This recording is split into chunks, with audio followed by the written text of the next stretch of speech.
It occurs to me as you're both talking that both of you have faced serious illness in your lives, and I'm wondering if that at all has shaped your view of the afterlife. Christopher?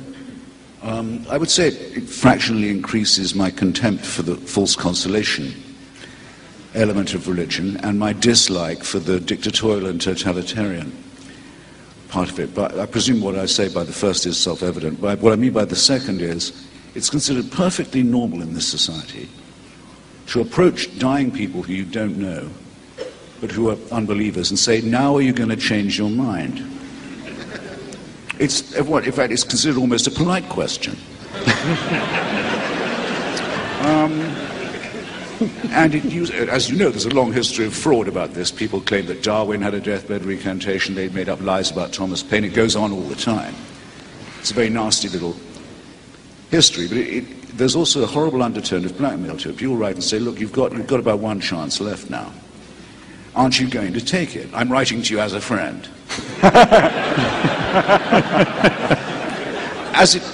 They've even tried it on me when I've been very ill and I haven't had quite the vinegar I'd like to have had in a hospital bed. I don't mind, I can take it. But I think there are a lot of people older than myself, iller than myself, perhaps at the risk of seeming conceited, less educated than myself, to whom that's a horrible experience. It's very depressing and alarming to be spoken to in that way. I mean, if Sam and I were to form a core of people to go around religious hospitals, which is what happens in reverse, and say to people who are lying in pain, say, did you say you were Catholic? Yes. Well, look, you may only have a few days left, but you don't have to live them as a serf, you know. Just recognize that was all bullshit, that the priests have been cheating you.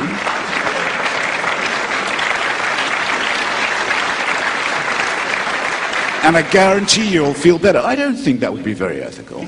Okay, but I think it would be something of a breach of taste. But if it's in the name of if it's in the name of God, it has a social license. Well, fuck that, is what I say.